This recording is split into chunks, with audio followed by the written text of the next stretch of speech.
ഏറ്റവും പരിചയമുള്ള ഒരു വേദഭാഗം വായിച്ച് അല്പം ചില കാര്യങ്ങൾ ചിന്തിപ്പാൻ തക്കവണ്ണമാണ് ഞാൻ ആഗ്രഹിക്കുന്നത്. അത് യോഹന്നാൻ്റെ സുവിശേഷം 14-ാം അധ്യായം 1 മുതൽ 3 വരെയുള്ള വേദഭാഗങ്ങൾ നമുക്ക് വായിക്കാം. യോഹന്നാൻ്റെ സുവിശേഷം 14-ാം അധ്യായം അതിൻ്റെ 1 മുതൽ 3 വരെയുള്ളതായിരിക്കുന്ന ആ വേദഭാഗം.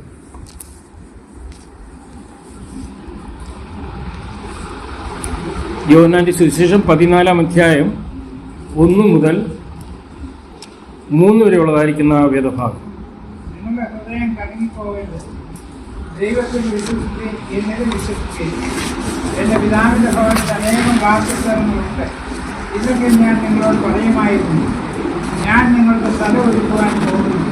ഞാൻ പോയി നിങ്ങൾക്ക് സ്ഥലം ഒരുക്കിയാൽ ഞാൻ ഇരിക്കുന്നിടത്ത് നിങ്ങൾ ഇരിക്കാത്തതിന് പിന്നെയും വന്ന് നിങ്ങളെ എൻ്റെ അടുക്കൽ ചേർത്തുകൊള്ളും. ദൈവനാമത്തിന് നന്ദിയോടെ സ്തോത്രം ചെയ്യുന്നു. ഇന്ന് കർത്താവ് നമ്മളോട് ചില കാര്യങ്ങൾ പറയുവാൻ തക്കുന്നുണ്ട്. അത് മറ്റൊന്നുമല്ല, നിങ്ങളുടെ ഹൃദയം കലങ്ങിപ്പോകരുത് എന്ന് പറഞ്ഞാൽ കലങ്ങിപ്പോകാനുള്ള എല്ലാ സാധ്യതകളും ഉള്ള ഒരു ലോകത്തിലാണ് നമ്മൾ താമസിക്കുന്നത്. പ്രത്യേകിച്ച് ഈ ഭാഗത്ത് നാം കാണുന്നത് മാളിക മുറിയിൽ കർത്താവ് യേശുക്രിസ്തു തൻ്റെ 11 ശിഷ്യന്മാരുമായിട്ട് ഇരുന്ന് ഒരു പ്രൈവറ്റായിട്ട് ആ ശിഷ്യന്മാരോട് പറയുന്നതായിരിക്കുന്ന ചില കാര്യങ്ങളാണ് നമുക്കിവിടെ കാണുവാൻ കഴിയുന്നത്. 13, 14, 15, 16, 17 ഈ 5 അധ്യായങ്ങളിൽ കർത്താവ് യേശുക്രിസ്തു തൻ്റെ പരിശുദ്ധ അവസാന ഭാഗത്ത്, അഥവാ താൻ ക്രൂശിൽ കയറുന്നതിന് അല്പം മുൻപായിട്ട് തൻ്റെ ശിഷ്യന്മാരെ വിളിച്ച് പറയേണ്ടതെല്ലാം പറഞ്ഞു എന്നുള്ളതാണ് നമുക്കിവിടെ കാണുവാൻ കൊണ്ട് കഴിയുന്നത്. നമുക്കറിയാം, ഒരാൾ മരിച്ചു കഴിയുമ്പോൾ നാം പലപ്പോഴും ചോദിക്കാറുണ്ട്, മരിക്കുന്നതിന് മുൻപ് എന്താ പറഞ്ഞത്? അത് കേൾക്കാൻ എല്ലാവർക്കും ആഗ്രഹം. മരിക്കുന്നതിന് മുമ്പേ എന്തു പറഞ്ഞു അത് കേൾക്കാനുള്ള ഒരു ആഗ്രഹം എല്ലാവർക്കും ഉണ്ട്. എന്താ ഇതിൽ പറഞ്ഞോ? അപ്പോൾ കർത്താവ് യേശുക്രിസ്തു മരിക്കുന്നതിന് മുൻപ് പറഞ്ഞ ചില കാര്യങ്ങളാണ് ഇവിടെ ഉള്ളത്. അത് ഇന്ന് നമ്മുടെ ജീവിതത്തിൽ വളരെ നാം അനുസരിക്കുകയും ഈ വചനം നമുക്ക് ആശ്വാസം പ്രദാനം ചെയ്യുകയും ചെയ്യേണ്ടത് അത്യാവശ്യമായിരിക്കുന്ന ഒരു സംഗതിയാണ്. ഇവിടെ ഇതിൻ്റെ 13-ാം അധ്യായത്തിൻ്റെ 1-ാം വാക്യത്തിൽ പറയുന്നത്, ഞാൻ അവസാനത്തോളം സ്നേഹിച്ചു. 13-ാം അധ്യായത്തിൻ്റെ 1-ാം വാക്യം പറയുന്നത്, പെസഹ പെരുന്നാളിന് മുമ്പേ താൻ ഈ ലോകം വിട്ട് പിതാവിൻ്റെ അടുക്കൽ പോകുവാനുള്ള നാഴിക വന്നു എന്ന് യേശു അറിഞ്ഞിട്ട് ലോകത്തിൽ തനിക്കുള്ളവരെ സ്നേഹിച്ചതുപോലെ അവസാനത്തോളം അവരെ സ്നേഹിച്ചു. പ്രിയരെ, നമ്മുടെ കർത്താവ് അവസാനത്തോളം നമ്മെ സ്നേഹിക്കുന്ന കർത്താവാണ്. ഒരു പക്ഷെങ്കിൽ ഹൃദയ കലക്ക നമ്മുടെ ജീവിതത്തിൽ ഉണ്ടായെന്ന് വരാം. ഹൃദയം കലങ്ങിപ്പോകുന്ന അവസ്ഥ നമ്മുടെ ജീവിതത്തിൽ ഉണ്ടായെന്ന് വരാം. ആ വിധത്തിൽ ഉണ്ടായെങ്കിൽ തന്നെയും ഒരു വസ്തുത, ഈ കാര്യം പറയുന്നതിന് മുമ്പായിട്ട് കർത്താവ് യേശുക്രിസ്തു പറയുന്നത്, ഞാൻ ലോകാവസാനത്തോളം അവരെ സ്നേഹിച്ചു, അവൻ നമ്മെ സ്നേഹിച്ചുകൊണ്ടിരിക്കുന്നു.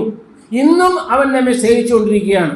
നമ്മുടെ ജീവിതത്തിലുള്ളതായിരിക്കുന്ന എല്ലാ പ്രയാസങ്ങളും, പ്രശ്നങ്ങളും, പ്രതിബന്ധ സാഹചര്യങ്ങളിലേക്ക് നാം കടന്നു പോകുമ്പോൾ നമുക്ക് മറ്റുള്ളവരോട് എല്ലാം തുറന്ന് പറയുവാൻ പറ്റില്ലാത്തതായിരിക്കുന്ന അനേക കാര്യങ്ങൾ നമ്മുടെ ജീവിതത്തിലുണ്ട്.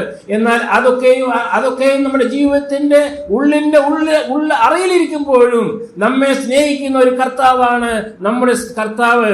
അവൻ നമ്മെ അവസാനത്തോളം സ്നേഹിക്കുന്നു. ഇതിന് നമുക്കൊന്ന് മുദ്രയിടാൻ രാവിലെ ഈ മധ്യാഹ്ന സമയത്ത്, കർത്താവ് എന്നെ സ്നേഹിക്കുന്നു. എന്തെല്ലാം പ്രശ്നങ്ങൾ, പ്രയാസങ്ങൾ, പ്രതിബന്ധങ്ങൾ നമ്മുടെ ജീവിതത്തിൽ വന്നാലും കർത്താവ് അവസാനത്തോളം സ്നേഹിക്കുന്നവനാണ്. കർത്താവിന്റെ സ്നേഹത്തിന് ഒരു ഫുൾ സ്റ്റോപ്പ് ഇല്ല. കോമ മാത്രമേ ഉണ്ടെങ്കിലുള്ളൂ. എന്നാൽ കോമയ്ക്ക് ശേഷവും പിന്നെയും തുടരുകയാണ് ആ സ്നേഹം. ആ ഒരു നിത്യസ്നേഹം. ആ നിത്യസ്നേഹത്തിന് അവസാനമില്ലാത്ത സ്നേഹമാണ്. പ്രിയരെ, നാം ഏത് പരിസ്ഥിതിയിലും കടന്നു പോകേണ്ടി വന്നാലും നമ്മെ സ്നേഹിക്കുന്ന, നമ്മെ അവസാനത്തോളം സ്നേഹിക്കുന്ന ഒരു കർത്താവാണ് ആ കർത്താവ്. അത് മാത്രമല്ല, അതിന്റെ 3-ാം വാക്യത്തിലേക്ക് നാം കടന്നു വരുമ്പോൾ നമുക്ക് കാണുവാൻ കഴിയുന്നത്, പിതാവ് സകലവും തന്റെ കയ്യിൽ തന്നിരിക്കുന്നു എന്നും താൻ ദൈവത്തിന്റെ അടുക്കൽ നിന്ന് വന്നു ദൈവത്തിന്റെ അടുക്കൽ പോകുന്നു എന്നും യേശു അറിഞ്ഞിരിക്കെ, യേശുവിന് അറിയാമായിരുന്നു താൻ വന്ന ശുശ്രൂഷ തീർത്തതിന് ശേഷം ഇനി പോകുവാൻ ഇരിക്കുകയാണ്. അതിനുശേഷം എന്താണ് പറയുന്നത്? അതിന്റെ 21-ാം വാക്യത്തില്,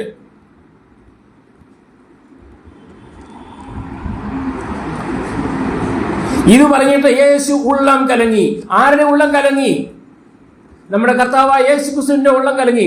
ആരുടെ ഹൃദയ കലക്കത്തെ നിങ്ങൾ ഹൃദയം കലങ്ങരുതെന്ന് പറഞ്ഞത് ആരോടാണ് പറഞ്ഞത്? ശിഷ്യന്മാരോടാണ്. നമ്മോട് നമ്മുടെ കർത്താവ് നിങ്ങളുടെ ഹൃദയം കലങ്ങരുതെന്ന് പറഞ്ഞപ്പോൾ നമ്മുടെ കർത്താവായ യേശു ക്രിസ്തുവിന്റെ ഉള്ളം കലങ്ങി എന്ന് നാം കാണുന്നുണ്ട്. ഉള്ളം കലങ്ങിയ ഒരു കർത്താവാണ് നമ്മോട് പറയുന്നത് നിങ്ങളുടെ ഉള്ളം കലങ്ങരുത്. കാരണം എന്തെന്ന് ചോദിച്ചു കഴിഞ്ഞാൽ 21 വാക്യത്തില് 13 അധ്യായം 21 വാക്യത്തില് യേശുവിന്റെ ഉള്ളം കലങ്ങി എന്ന് പറയുമ്പോൾ അവനറിയാം ഉള്ളം കലങ്ങിയുള്ള പ്രയാസം എന്താണെന്നുള്ളത്. എന്നിട്ട് പറയാണ്, പ്രിയ മക്കളെ, ശിഷ്യന്മാരെ 11 ശിഷ്യന്മാരെ വിളിച്ചോട്ടോ. യൂദ പോയി കഴിഞ്ഞു. 11 ശിഷ്യന്മാരെ മാലിമൂറിൽ ഇരുത്തി പ്രൈവറ്റ് ആയിട്ട് പറയാണ്, നിങ്ങളുടെ ഉള്ളം, നിങ്ങളുടെ ഹൃദയം കലങ്ങരുത് കേട്ടോ. കാരണം എന്റെ ഹൃദയം കലങ്ങിയിട്ടുണ്ട്. എനിക്കറിയാതെ അവസ്ഥ. ഒരു ഡയബറ്റീസുകാരൻ അറിയാം എനിക്ക് വിശപ്പെന്ന് പറഞ്ഞ് ആരോട് പറഞ്ഞു കഴിഞ്ഞാൽ അതിന്റെ ആധിക്യം എന്താണെന്നുള്ളത് ഒരു ഡയബറ്റീസുകാരൻ അറിയാം. അതുപോലെ രോഗിയായിരിക്കുന്നതിന് അതേ രോഗം വേറൊരു രോഗം ഉണ്ടാകുമ്പോൾ അറിയാം ഇതിന്റെ ഫലം എന്താണെന്നുള്ളത്, ഇതിന്റെ അവസ്ഥ എന്താണെന്നുള്ളത് അറിയാം. കർത്താവായ യേശു ക്രിസ്തുവിന് അറിയാം. എന്റെ ഉള്ളം കലങ്ങി 21 വാക്യത്തിലെങ്കിൽ 14 അധ്യായത്തിന് 1 വാക്യത്തിൽ ശിഷ്യന്മാരോട് പറയാണ്, പക്ഷെങ്കിൽ നിങ്ങളുടെ ഉള്ളം കലങ്ങാൻ ഞാൻ അനുവദിക്കുകയില്ല, നിങ്ങളുടെ ഉള്ളം കലങ്ങരുത് കേട്ടോ എന്ന് പറഞ്ഞുകൊണ്ടാണ് 14 അധ്യായത്തിന്റെ 1 ഭാഗം വരുന്നത്. ഇതിനു ശേഷം പറയാണ്, അതിന്റെ 36 വാക്യം പറഞ്ഞുകൊണ്ട് നമുക്ക് 14 അധ്യായത്തിലേക്ക് നമുക്ക് കടന്നു വരാം. 33, 36. കുഞ്ഞുങ്ങളെ, ഞാനിനി കുറഞ്ഞു എന്ന് മാത്രം നിങ്ങളോട് കൂടെ ഇരിക്കും. നിങ്ങൾ എന്നെ അന്വേഷിക്കും. ഞാൻ പോകുന്നിടത്ത് നിങ്ങൾക്ക് വരുവാൻ കഴിയില്ല എന്ന് ഞാൻ യഹൂദന്മാരോട് പറഞ്ഞതുപോലെ ഇത് നിങ്ങളോടും പറയുന്നു. ഇവർക്ക് ഇതൊന്നും മനസ്സിലായില്ല കേട്ടോ.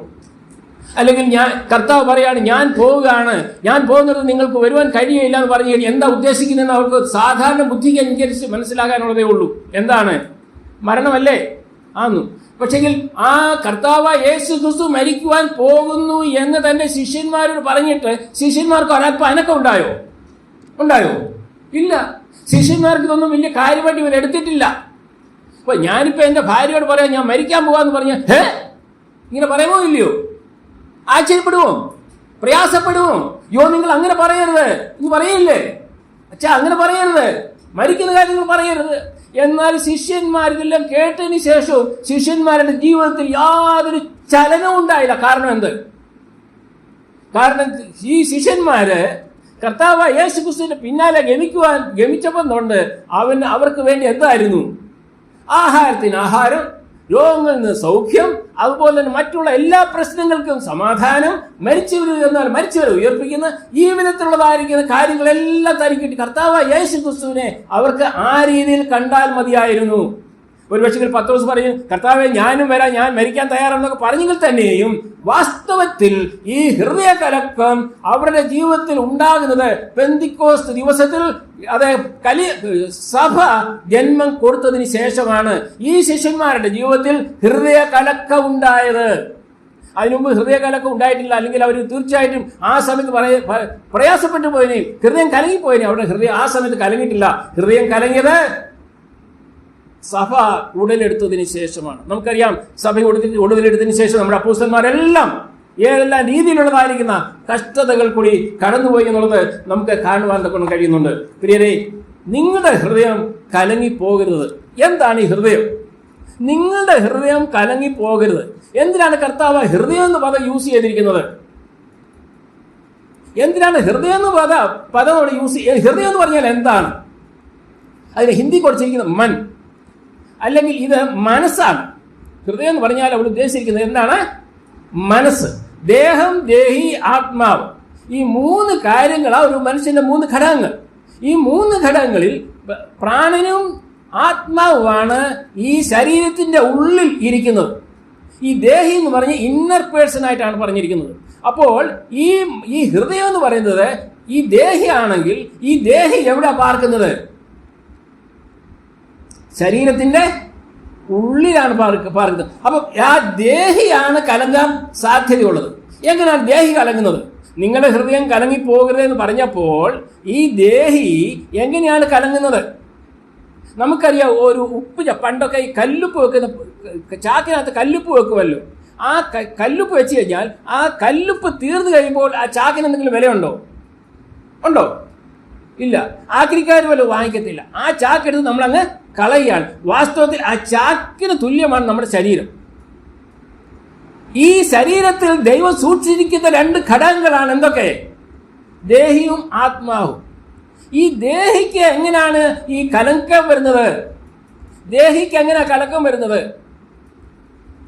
ചില ഡോക്ടേഴ്സ് അടുത്ത് നമ്മൾ പോകുമ്പോൾ നമ്മൾ പറയും തലവേദനയാണെന്ന് പറയും, അല്ലെങ്കിൽ വയറ്റ് വേദനയാണെന്ന് പറയും, മുട്ടുവേദനയാണെന്ന് പറയും. അവരെല്ലാം എക്സ്റേ ഒക്കെ എടുത്തു കഴിയുമ്പോൾ നിങ്ങൾക്ക് ഇല്ലാത്ത ഒരു കുഴപ്പമില്ലല്ലോ, ഈ മരുന്നൊക്കെ കഴിക്കുന്ന പറയും. മരുന്ന് കഴിച്ചതിന് ശേഷം വീണ്ടും ചെല്ലുമ്പോൾ പറയും എനിക്ക് ഒരു എൻ്റെ ആ തലവേദന ഇപ്പോഴും ഉണ്ടല്ലോ സാറേ.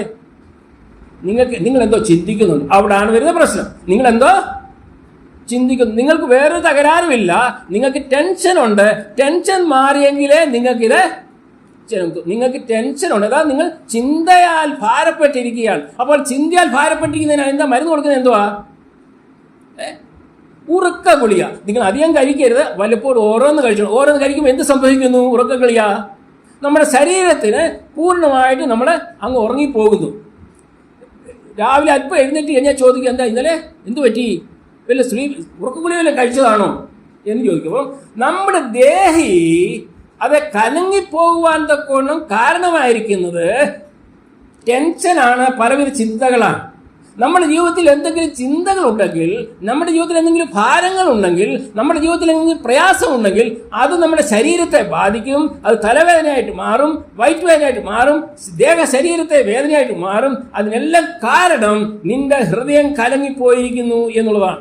ഇവിടെ കർത്താവ് യേശുക്രിസ്തു പറയുന്നത് നിന്റെ ഹൃദയം കലങ്ങിപ്പോകരുത്. നിന്റെ ഹൃദയം കലങ്ങിപ്പോകാൻ സാധ്യതയുണ്ട്. പ്രിയരെ, ഞാൻ ഇവിടെ ഒരു കാര്യം പറയുവാൻ ആഗ്രഹിക്കുകയാണ്. നാം ഇവിടെ കൂടിയിരിക്കുമ്പോൾ നമ്മുടെ ജീവിതത്തിൽ എല്ലാ പ്രശ്നങ്ങളുണ്ട്. കർത്താവ് പറഞ്ഞിട്ടുണ്ട് വിചാരപ്പെടരുത്, ചിന്തിക്കരുത് പറഞ്ഞിട്ടില്ല. കർത്താവ് പറഞ്ഞിട്ടുണ്ട് ചിന്തിക്കരുതെന്ന്. കർത്താവ് പറഞ്ഞിട്ടില്ല ചിന്തിക്കരുതെന്ന് പറഞ്ഞിട്ടില്ല. ചിന്താകുലരാകരുത്, വിചാരപ്പെടരുതെന്ന് പറഞ്ഞിട്ടുണ്ട്. ചിന്തിക്കാതിരിക്കാൻ കഴിഞ്ഞാൽ പറ്റുമോ? നാളെ സ്കൂളിൽ പിള്ളേരെ വിടണമെന്നുണ്ടെങ്കിൽ ഇഡ്ഡലിയാണോ ദോശയാണോ എന്നുള്ളത് നമ്മൾ ഇന്ന് ചിന്തിച്ചാലേ പറ്റത്തുള്ളൂ. നമുക്ക് റെയിൽവേ സ്റ്റേഷനിൽ പോകണം, ടിക്കറ്റ് എടുക്കണമെന്നുണ്ടെങ്കിൽ ഒരാഴ്ചയ്ക്ക് ഒരു മാസത്തിന് മുമ്പ് ടിക്കറ്റ് എടുത്താലേ പറ്റത്തുള്ളൂ. അപ്പം ചിന്തിക്കാതിരിക്കാൻ പറ്റുമോ? ചിന്തിക്കണം. ചിന്ത ആകുലമാകരുത്. അതുപോലെ തന്നെ വിചാരപ്പെടരുത്. വിചാരപ്പെട്ടുകൊണ്ട് നമുക്ക് നീളത്തോട് ഒരു മുഴ പോലും കൂട്ടുവാൻ തക്കണം നമ്മളെ കൊണ്ട് കഴിയുകയില്ലെങ്കിൽ നമ്മൾ ഒരു കാര്യത്തെക്കുറിച്ചും വിചാരപ്പെടരുത്.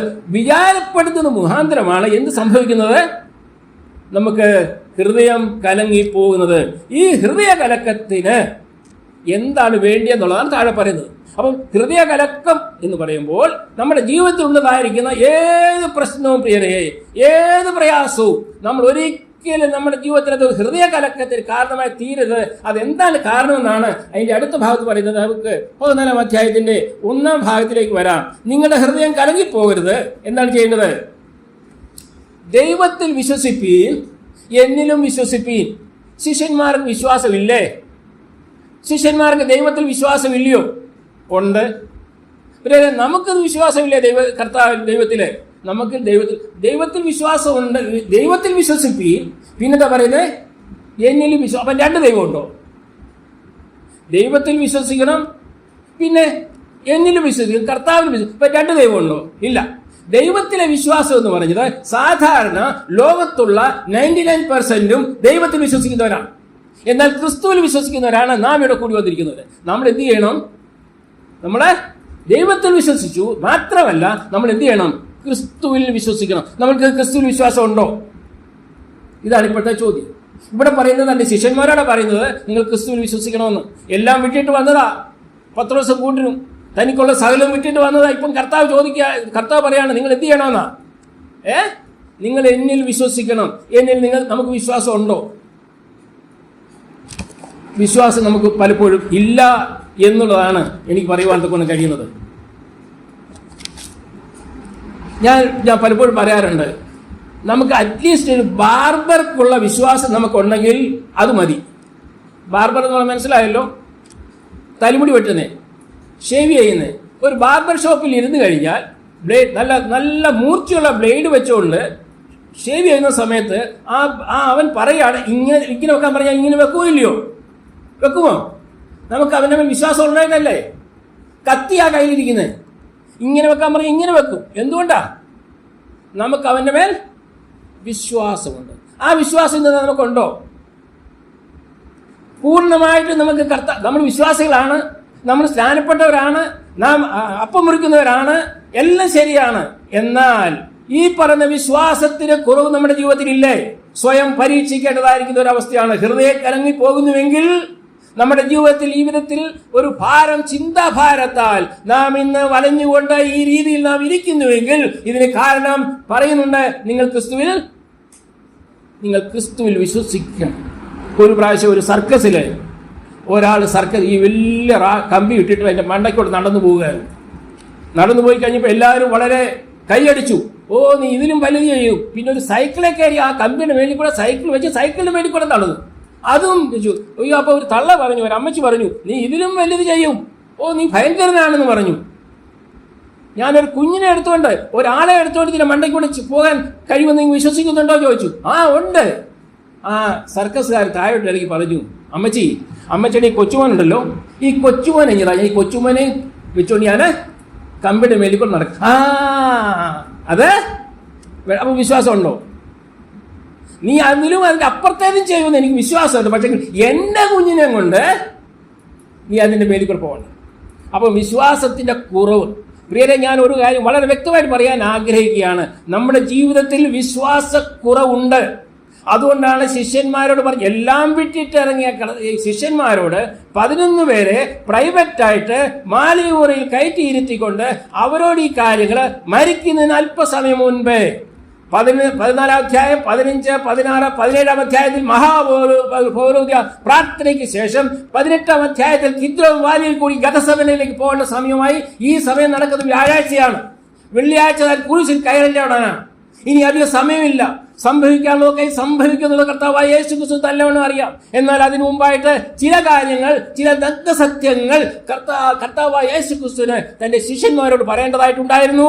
ആ വിഷയം അത് അവർക്ക് വേണ്ടി മാത്രമല്ലായിരുന്നു, ലോകത്തെമ്പാടുള്ള സകല വിശ്വാസികൾക്കും വേണ്ടിയുള്ളതായിരുന്നു. നിങ്ങളുടെ ഹൃദയം കലങ്ങിപ്പോകാൻ സാധ്യതയുണ്ട്. മുന്നുമേ കണ്ടുകൊണ്ട്, ഹൃദയ കലക്കത്തിലുള്ളതായിരിക്കുന്ന എല്ലാ സാധ്യതകളെയും കണ്ടുകൊണ്ട് കർത്താവായ യേശുക്രിസ്തു ശിഷ്യന്മാരോട് പറയാണ്, നിങ്ങളുടെ ഹൃദയം കലങ്ങിപ്പോരുത്. കലങ്ങിപ്പോകാതിരിക്കണമെന്നുണ്ടെങ്കിൽ ഒന്നാമത്തെ കാരണം എന്ത് വേണം? നിങ്ങൾ ദൈവത്തിൽ വിശ്വസിക്കണം. ഒന്ന്. രണ്ടാമതായിട്ട് നിങ്ങൾ എന്നിൽ വിശ്വസിക്കണം. എന്നിൽ നിങ്ങൾ വിശ്വസിക്കണം. പ്രിയരെ, ഈ വിശ്വാസത്തിന്റെ കുറവ് നമുക്ക് തിരിഞ്ഞു നോക്കാം.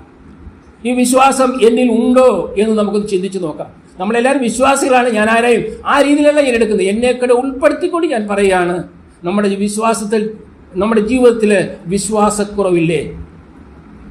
ഇന്നും ആ ഒരു ഹൃദയ കലക്കത്തിൽ കൂടി, ആ ഹൃദയമായ ആ ഒരു ഹൃദയ അവസ്ഥയിൽ കൂടി, ആ വിചാരത്തിൽ കൂടി നാം മുൻപോട്ട് പോകുന്നുവെങ്കിൽ ഈ കർത്താവിനെ നാം ഗണിക്കുന്നില്ല. ഈ കർത്താവിനെ മറുതലിച്ചുകൊണ്ടാണ് നമ്മുടെ വിശ്വാസ ജീവിതം നയിക്കുന്നത് എന്നുള്ളത് നാം ഓർത്തിരിക്കേണ്ടത് ആവശ്യമാണ്. ഇവിടെ നമുക്ക് കാണുവാൻ കൊണ്ട് കഴിയുന്നത്, ഈ ശരീരത്തില് നാം മനസ്സിലാക്കിയിരിക്കേണ്ടതായിരിക്കുന്ന കാര്യങ്ങൾ അനേക സാധ്യതകളുണ്ട് നമ്മുടെ ശരീരത്തിൽ. എന്നാൽ കർത്താവ് അതിന് സൊല്യൂഷനും പറയുന്നുണ്ട്. കർത്താവ് പറയുന്നത് എന്തെല്ലാം കാര്യങ്ങളാണ് കർത്താവ് പറയുന്നത്? കലങ്ങാതിരിക്കാൻ വേണ്ടി ദൈവത്തിൽ വിശ്വസിക്കുക, കർത്താവിൽ വിശ്വസിക്കുക. എന്നാൽ ചില വാഗ്ദത്തങ്ങൾ കർത്താവ് പറയുന്നുണ്ട്. എന്താണ് വാഗ്ദത്തങ്ങൾ പറഞ്ഞിരിക്കുന്നത്?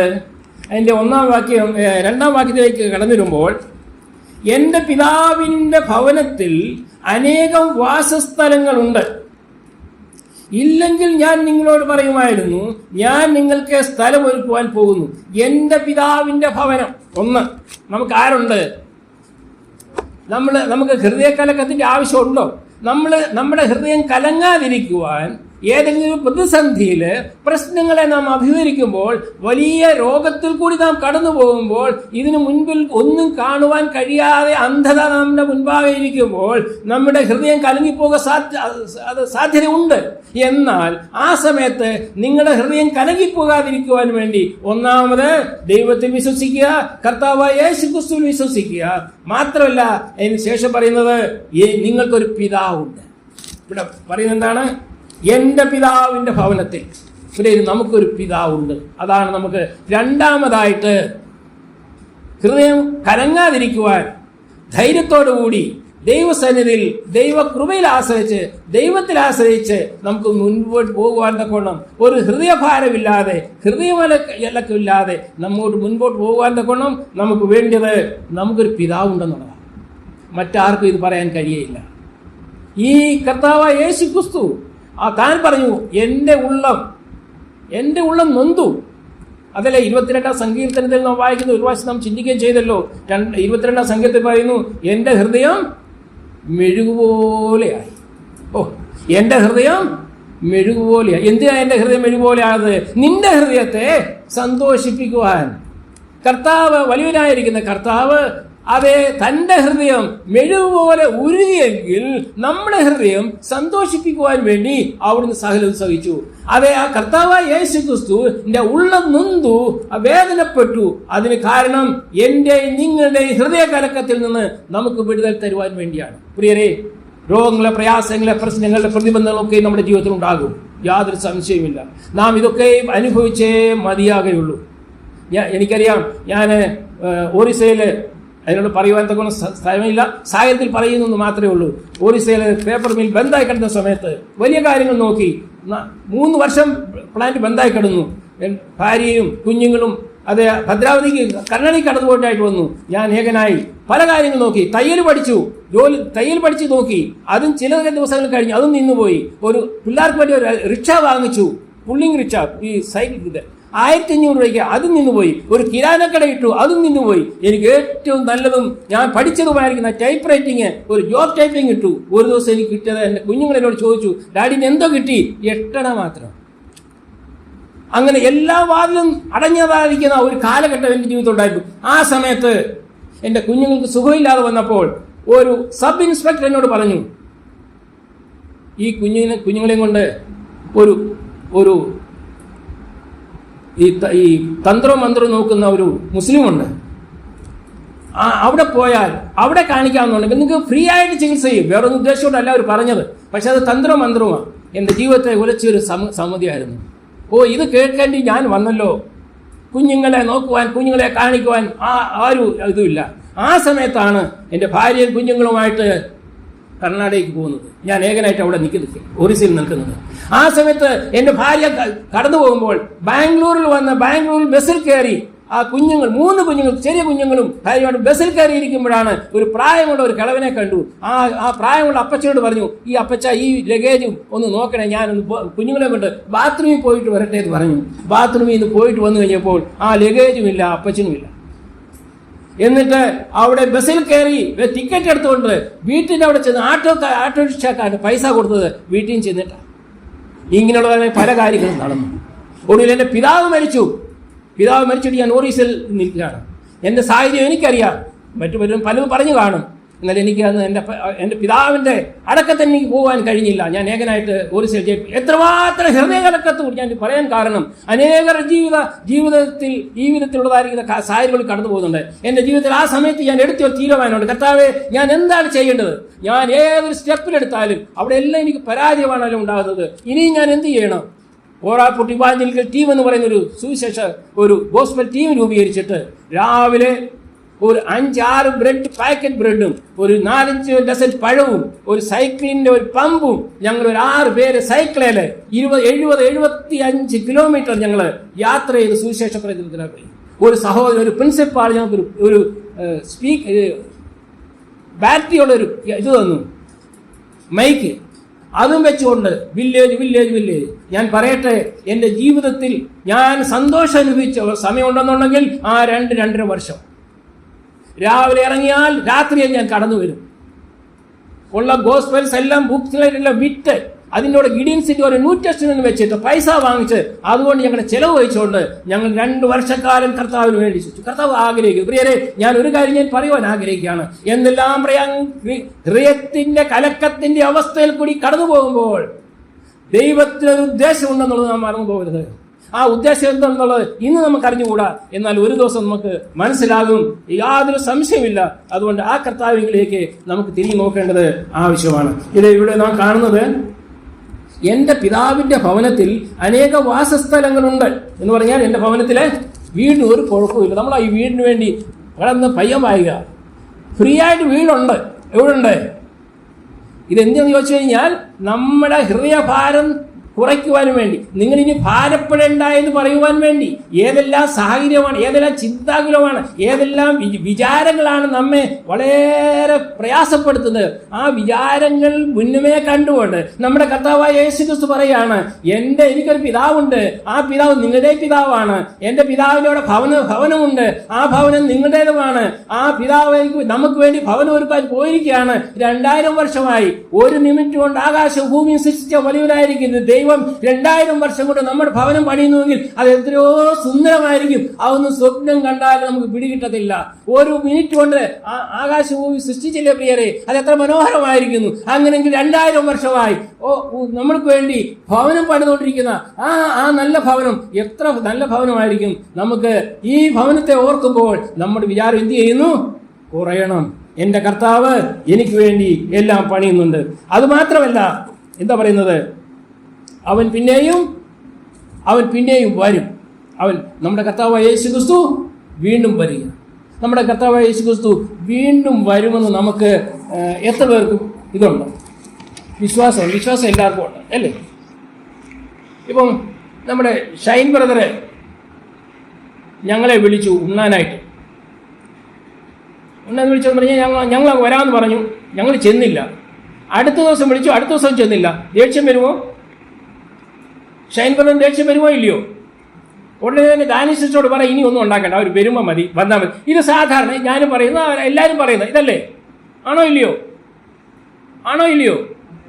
തീർച്ചയായിട്ടും പറയും അല്ലേ? അപ്പം നമ്മുടെ കർത്താവായ യേശുക്രിസ്തു എത്ര വർഷമായി വരുന്നു പറഞ്ഞിട്ട്? 2000 വർഷം. നമുക്ക് ആർക്കെങ്കിലും ദേഷ്യം വന്നിട്ടുണ്ടോ? എന്താ, നമുക്ക് ആർക്കെങ്കിലും ദേഷ്യം വന്നിട്ടുണ്ടോ? ഇല്ല. ഞാൻ പറയുന്നത് ഷൈൻ ബ്രദറിന് ദേഷ്യം വരും, എനിക്ക് വരും, നമുക്ക് എല്ലാവർക്കും വരും. എത്ര ദിവസം? ഒരു 2 ദിവസം ലൈറ്റായി. മൂന്നാമത്തെ ബ്രദറെ ഞാനൊരു 2 ദിവസം കഴിഞ്ഞിട്ട് വരാം, എന്നിട്ടും 2 ദിവസം കഴിഞ്ഞ് വന്നില്ലെങ്കിൽ പിന്നെ ഇനി ഒന്നും വെക്കണ്ടെന്ന് പറയും. ഇനി ഒന്നും വെക്കണ്ട, ഒരു വരികയാണെ വരട്ടെ, അങ്ങനെ ഉള്ളത് കൊടുത്ത് വിട്ടേര് എന്ന് നമ്മൾ പറയും. എന്നാൽ ഞാൻ ചോദിക്കട്ടെ, നമ്മുടെ കർത്താവായ യേശുക്രിസ്തു പറഞ്ഞു ഞാൻ വീണ്ടും വരുന്ന ഒരു പ്രതീക്ഷ നമുക്കുണ്ടോ? ഇല്ല. കാരണം എന്താണ്? നാം ഈ ലോകത്തിലേക്ക് മാത്രം ചിന്തിച്ചുകൊണ്ടാണ് ജീവിക്കുന്നത്. നമുക്ക് ഈ ലോകത്തിൻ്റെതായിരിക്കുന്ന ഈ കാര്യങ്ങൾ, നമുക്ക് വീട് വേണം, നമുക്ക് കൂട് വേണം, നമുക്ക് നമ്മുടെ മക്കളെ കെട്ടിക്കണം, നമ്മുടെ മക്കളുടെ വിദ്യാഭ്യാസം വേണം, നമുക്ക് കാർ വേണം, ഇതെല്ലാം നമ്മുടെ ചിന്തയാണ്. ഈ ചിന്തയിൽ നമ്മൾ ജീവിക്കുന്നത് കൊണ്ട് കർത്താവ് യേശുക്രിസ്തു വരുന്ന കാര്യത്തെക്കുറിച്ച് നമുക്ക് അല്പം പോലും ചിന്തയില്ല. ഉണ്ടോ ഇല്ലയോ പറ? നമ്മൾ സ്വയമേ നമുക്ക് ചിന്തിക്കാനുള്ളത്. അല്ലാണ്ട് ഞാൻ വേറെ ആരെയും കൂടി എന്നെ കൂടെ ഉൾപ്പെടുത്തിക്കൊണ്ടാണ് ഞാൻ പറയുന്നത്. നമുക്ക് ഈ വിധത്തിലുള്ളതായിരിക്കുന്ന ആഗ്രഹമുണ്ട് കർത്താവായ യേശുക്രിസ്തു വരണമെന്ന്. പക്ഷെങ്കിൽ യേശുക്രിസ്തു ഒരു പ്രതീക്ഷയോടുകൂടിയല്ല നമ്മൾ ജീവിക്കുന്നതാണോ? അല്ല പ്രിയരെ, അല്ല. നമുക്ക് നമ്മുടെ കർത്താവായ യേശുക്രിസ്തു വീണ്ടും വരുമെന്ന് പറയും. നമ്മുടെ മക്കൾ ഇപ്പം ബാംഗ്ലൂരിൽ നിന്ന് വരുക, ഇന്ന ട്രെയിനിൽ വരുമെന്ന് പറഞ്ഞു, വന്നില്ലെന്നുണ്ടെങ്കിൽ നമുക്ക് പ്രയാസമില്ലേ? 10 പ്രാവശ്യം നമ്മൾ ഫോൺ ചെയ്തില്ലയോ? നമ്മുടെ കർത്താവായ യേശുക്രിസ്തു വരുമെന്ന് പറഞ്ഞു. ശരിയാ, 1000 വർഷം ഒരു യാമമാണ്. ഒരു യാമം എന്ന് പറഞ്ഞാൽ 3 മണിക്കൂറാണ്. 3 മണിക്കൂർ എന്ന് കഴിഞ്ഞപ്പോൾ എത്ര മണിക്കൂറായി? ആ വിധത്തിൽ കാൽക്കുലേറ്റ് ഇവയുടെ നമുക്ക് സമാധാനിക്കാം. എന്നാൽ പക്ഷേ നമ്മുടെ ഭാഷയിൽ പറയുമ്പോൾ 2000 വർഷമല്ലേ? കർത്താവിനത് 2 ദിവസമൊന്നോ 3 ദിവസമൊന്നോ എടുക്കാം, അത് വേറൊരു കാര്യം. എന്നാൽ നമ്മുടെ രീതിയിൽ പറയുമ്പോൾ, നമ്മുടെ ഭാഷയിൽ പറയുമ്പോൾ, നമ്മൾ ഈ ലോകത്തിൽ ജീവിക്കുന്ന കൗണ്ട് ചെയ്യുമ്പോൾ നമുക്കത് 2000 വർഷം തന്നെയല്ലേ? ആ 2000 വർഷം നമ്മൾ എങ്ങനെ വെയിറ്റ് ചെയ്യുന്നത്? ഇവ നമ്മൾ ചിന്തിക്കുന്നുണ്ട്. ഈ കർത്താവ് യേശുക്രിസ്തു വന്നാൽ തന്നെ നമ്മുടെ പ്രിയപ്പെട്ടവർ പോകുമ്പോൾ തന്നെ എത്രയോ കരയുന്നു അല്ലേ? നമ്മൾ എത്രയോ പ്രിയപ്പെട്ടവരാ കരഞ്ഞു വിടുന്നത്. നമുക്ക് അങ്ങനെയുള്ളൊരിതുണ്ട്. നമ്മുടെ ഭവനം, നമുക്കൊരു ഭവനം, ഇപ്പോൾ അമേരിക്കയിൽ നമുക്കൊരു ഭവനം ഉണ്ടെന്ന് വെച്ചു, നമ്മൾ സന്തോഷത്തോടുകൂടിയല്ലേ പോകുന്നത്?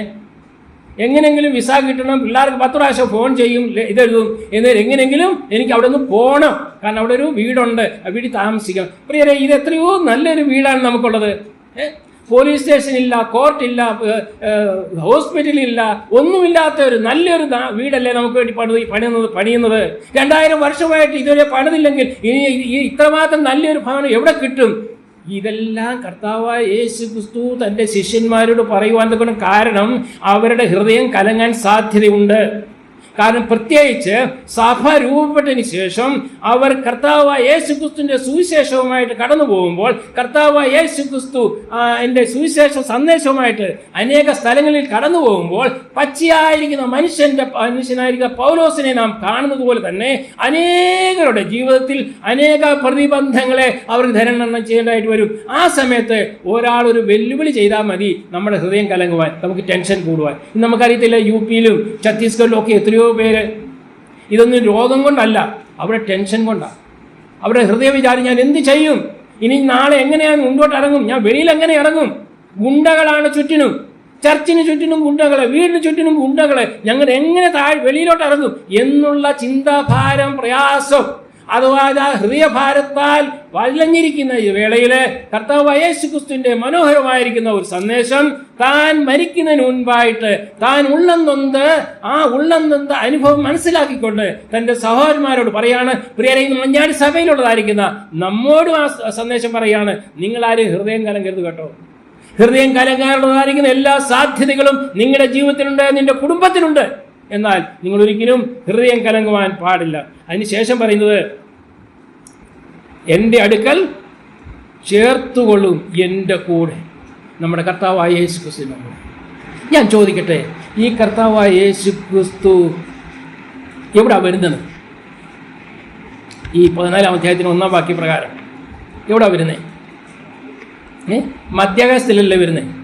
മധ്യാകാശം എന്ന് പറഞ്ഞാൽ അതൊരു സ്വർഗമാണ്. മധ്യാകാശം എന്ന് പറഞ്ഞാൽ മധ്യാകാശമല്ല, അത് സ്വർഗമാണ്. പിതാവിൻ്റെ ഭവനം എന്ന് പറഞ്ഞാൽ 3-ാം സ്വർഗം എന്ന് പറയപ്പെടുന്നു. അങ്ങനെ 3-ാം സ്വർഗമാണെങ്കിൽ 3-ാം സ്വർഗത്തിൽ നിന്ന് ഏറ്റവും താഴത്തെ സ്വർഗത്തിലേക്ക് തന്നെ വരും. എന്തുകൊണ്ട് ഭൂമിയിൽ വരുന്നില്ല? രക്ഷയ്ക്കായിട്ട് കർത്താവായ യേശുക്രിസ്തു ഭൂമിയിൽ വന്നുവെങ്കിൽ എന്തുകൊണ്ട് കർത്താവായ യേശുക്രിസ്തു ഭൂമിയിൽ വന്ന് തൻ്റെ മക്കളെ ചേർക്കുവാൻ വേണ്ടി വരുന്നില്ല? നിങ്ങൾ അതിനെപ്പറ്റി ചിന്തിച്ചിട്ടുണ്ടോ? ഒരാൾ ഒരിക്കലും ഇപ്രകാരം പറഞ്ഞു, കർത്താവായ യേശുക്രിസ്തു 2000 വർഷം മുമ്പ് വന്നു, അന്ന് ചാട്ടവാറും പിന്നെ ഈ എന്താ പറയുന്നത് കുരിശും ഇതൊക്കെ ആയിരുന്നു. ഇതൊക്കെ വെച്ചുകൊണ്ടാണ് കർത്താവായ യേശുക്രിസ്തുവിനെ ക്രൂശിച്ചത്. ഇന്ന് അതൊന്നുമില്ല, ഇന്ന് ബോംബാ. ഒരു ബോംബ് ഇട്ട് കഴിഞ്ഞാൽ മൊത്തം സത്യനാശമായി പോകും. അതുകൊണ്ട് കർത്താവായ യേശുക്രിസ്തു പേടിച്ച് ഇവിടെ വരാതിരിക്കുക ആണോ പ്രിയരെ? കർത്താവായ യേശുക്രിസ്തു പേടിച്ച് വരാതിരിക്കുകയാണോ? അതുകൊണ്ടാണോ സ്വർഗത്തിൽ വന്നിട്ട് നമ്മോട് നീ ഇഞ്ഞു വന്നേരെന്ന് പറഞ്ഞേ? നമ്മൾ ഇവിടെയൊക്കെ ഉണ്ടല്ലോ, ചില മിനിസ്റ്റേഴ്സൊക്കെ വരുമ്പോൾ ആൾക്കാരൊക്കെ പ്രശ്നക്കാരുണ്ടെന്നുണ്ടെങ്കിൽ അവരുടെ ബംഗാളിലോട്ട് വിളിക്കും, നീ ഇഞ്ഞു വാ, നമുക്ക് ഇവിടെ സംസാരിക്കാം എന്ന് പറയാൻ ആണോ നമ്മുടെ കർത്താവായ യേശുക്രിസ്തു ചെയ്തത്? എന്തുകൊണ്ട് കർത്താവായ യേശുക്രിസ്തു ഭൂമിയിലേക്ക് കടന്നു വരുന്നില്ല? ആ സമയത്ത് തൻ്റെ മക്കളെ ചേർക്കുവാൻ, തൻ്റെ മണവാട്ടി സഭയെ ചേർക്കുവാൻ കർത്താവായ യേശുക്രിസ്തു എന്തുകൊണ്ട് മധ്യാകാശത്ത് വരുന്നു? ഇവിടെ എന്തുകൊണ്ട് വരുന്നില്ല? നമുക്കറിയാം നമ്മുടെ വിവാഹം എങ്ങനെ നടക്കുന്നത്. നമ്മുടെ വിവാഹം എവിടെ വെച്ചാണ് നടക്കുന്നത്? ചെറുക്കൻ്റെ വീട്ടിൽ വെച്ചാണോ? അല്ല. പെണ്ണിൻ്റെ വീട്ടിൽ വെച്ചാണോ? അല്ല. എവിടെ വെച്ചാണ് നടക്കുന്നത്? വിവാഹം എവിടെ വെച്ചാണ് നടക്കുന്നത്? എവിടെ വെച്ചാ മോൾ കല്യാണം കഴിച്ചിട്ടില്ലേ?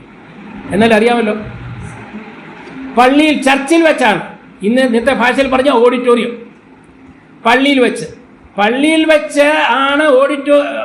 വെച്ചാണ്, ചർച്ചിൽ വെച്ചാണ്, അല്ലെങ്കിൽ ഇന്നത്തെ ഭാഷയിൽ പറഞ്ഞ ഓഡിറ്റോറിയത്തിൽ വെച്ചാണ് വിവാഹം നടക്കുന്നത്. ചെറുക്കൻ്റെ വീട്ടിലല്ല, പെണ്ണിൻ്റെ വീട്ടില. ചെറുക്കനും വരും, പെണ്ണും വരും. എവിടെ വരുന്നേ? ചർച്ചിൽ വരും. അവിടെ വിവാഹം നടക്കും. വിവാഹം നടന്നതിന് ശേഷം എന്താ ചെയ്യുന്നത്? പെണ്ണ് ചെറുക്കൻ്റെ വീട്ടിൽ പോകും, ചെറുക്കൻ പെണ്ണിൻ്റെ വീട്ടിൽ പോകുമോ? ഇവിടുത്തെ എനിക്ക് അറിഞ്ഞുകൂടാ. സാധാരണ രീതിയിൽ പെണ്ണ് ചെറുക്കൻ്റെ വീട്ടിൽ പോകും. അതാണ് ഇവിടെ നടന്നുകൊണ്ടിരിക്കുന്നത്. കർത്താവായ യേശുക്രിസ്തു മധ്യാകാശത്ത് വരും. നമ്മുടെ വിവാഹം വെച്ച് നടക്കാൻ പോവുകയാണ്. മധ്യാകാശം എന്ന് പറഞ്ഞാൽ സ്വർഗമാണ്. സ്വർഗത്തിൽ വെച്ച് നമ്മുടെ വിവാഹം നടക്കും. വിവാഹം നടന്നതിന് ശേഷം മണവാട്ടി സഭയും നമ്മളും നമ്മുടെ വരനായിരിക്കുന്ന കർത്താവായ യേശുക്രിസ്തു കൂടി എവിടെ പോവാ? സ്വർഗത്തിലേക്ക് പോവാ. പ്രിയരെ, അതുകൊണ്ടാണ് കേട്ടോ, അല്ലാതെ കർത്താവായ യേശുക്രിസ്തു പേടിച്ചൊന്നുമല്ല. എന്നാൽ ഒരു കാര്യം ഞാൻ പറയട്ടെ, നമ്മൾ കർത്താവായ യേശുക്രിസ്തുവിന് വേണ്ടി കാത്തിരിക്കേണ്ടത് ആവശ്യമാണ്. ഒരു പ്രതീക്ഷ നമ്മുടെ ജീവിതത്തിൽ ആവശ്യമാണ്. കാരണം പ്രതീക്ഷ ഇല്ലാത്തതിൻ്റെ കാരണം നമ്മുടെ ജീവിതത്തിലെ ഈ ലോകത്തിൽ ലൗകിക കാര്യങ്ങൾ. ഒരു കാര്യം കൂടെ പറഞ്ഞുകൊണ്ടാണ് ഞാൻ എൻ്റെ വാക്കുകളെ അവസാനിപ്പിക്കുകയാണ്. ഒരിക്കൽ ഒരു സാധാരണ വ്യക്തി ന്യൂസ് പേപ്പറിൽ ഒരു അഡ്വർടൈസ്മെൻ്റ് ഇട്ട് ഇപ്രകാരം, എനിക്ക് അമേരിക്കൻ പ്രസിഡന്റിനെ കാണണം. എന്താണ്? എനിക്ക് അമേരിക്കൻ പ്രസിഡന്റിനെ കാണണം. അത് അമേരിക്കൻ പ്രസിഡന്റ് ആ ന്യൂസ് പേപ്പർ കണ്ടു, ആ ന്യൂസ് വായിച്ചു. ഉടനെ തന്നെ തൻ്റെ ഡ്രൈവറെ വിളിച്ചു, ഈ ന്യൂസ് പേപ്പർ കാണിച്ചു, ഈ അഡ്രസ്സ് കാണിച്ചു. എന്നിട്ട് പറഞ്ഞു, ഒരാൾ അമേരിക്കൻ പ്രസിഡന്റ് ആയിരിക്കുന്നു, എന്നെ കാണണമെന്ന് ആഗ്രഹിക്കുന്നു, നമുക്കൊന്ന് പോയാലോ? അയ്യോ, ഇങ്ങനെ പെട്ടെന്ന് നമുക്ക് പോകാനോ? നമുക്ക് പോയി കളയാം. എന്നെ കാണണമെന്ന് ആഗ്രഹിച്ചു കഴിഞ്ഞാൽ ഞാൻ പോകണം. ഉടനെ തന്നെ ഡ്രൈവറോട് പറഞ്ഞു, വണ്ടി എടുത്തു, ആ അഡ്രസ്സ് നോക്കി, ആ വീട്ടിൽ ചെന്നു, കതകിന് മുട്ടി. തുറന്നു കഴിഞ്ഞപ്പോൾ ഈ കാണണമെന്ന് ആഗ്രഹിച്ച ആള് ബെന്യൻ പോലും ഇല്ല, വെറും നിക്കർ മാത്രം ഇട്ട് അവിടെ നിൽക്കുക. ആഗ്രഹമുണ്ട് പ്രസിഡന്റിനെ കാണുമെന്ന്, പക്ഷെങ്കിൽ തയ്യാറായില്ല. അവൻ പ്രതീക്ഷിച്ചില്ല ഇത്ര പെട്ടെന്ന് എൻ്റെ എൻ്റെ രാജാവ്, എൻ്റെ അമേരിക്കൻ പ്രസിഡന്റ് എന്നെ കാണാൻ വരുമോ? ഇത്ര വലിയ മനുഷ്യൻ, ഞാൻ ഈ ചോട്ട വ്യക്തി, ഞാനൊരു അഡ്വർടൈസ്മെന്റ് ഇട്ടു, അതുകൊണ്ട് എൻ്റെ അമേരിക്കൻ പ്രസിഡന്റ് എന്നെ കാണാനായിട്ട് ഇത്ര പെട്ട് വരുമോ? യാതൊരു ഒരുക്കവും ചെയ്തില്ല, യാതൊരു തയ്യാറെടുപ്പും എടുത്തില്ല, ഒരു പ്രതീക്ഷയില്ലായിരുന്നു. എന്നാൽ അമേരിക്കൻ പ്രസിഡന്റ് കടന്നു. പേരെ ഞാനൊരു കാര്യം പറയുവാൻ ആഗ്രഹിക്കുകയാണ്. നമ്മുടെ കർത്താവായ യേശു ക്രിസ്തു വീണ്ടും വരും. അവൻ പറഞ്ഞതാണ്, അവൻ തീർച്ചയായിട്ടും വരും. അവൻ എപ്പോൾ വരുമെന്ന് നമുക്ക് അറിഞ്ഞുകൂടാ.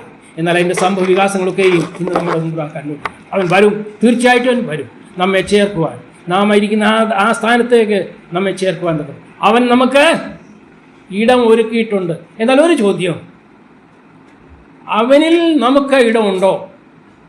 പൂർണ്ണമായിട്ടും അവനിൽ ആ കർത്താവ് നമുക്ക് വേണ്ടി ഇടം തരുവാൻ അവൻ പ്രസാദിച്ചിരിക്കുകയാണ്, പറഞ്ഞിരിക്കുകയാണ്, ഞാൻ നിങ്ങൾക്ക് വേണ്ടി ഇടം തരുവാൻ പോവുകയാണ്, ഞാൻ ഇടം തരുവാൻ ഞാൻ ഒരുക്കുകയാണ്, ഞാൻ പോയിരിക്കുകയാണ്, സുന്ദരമായ ഇടം.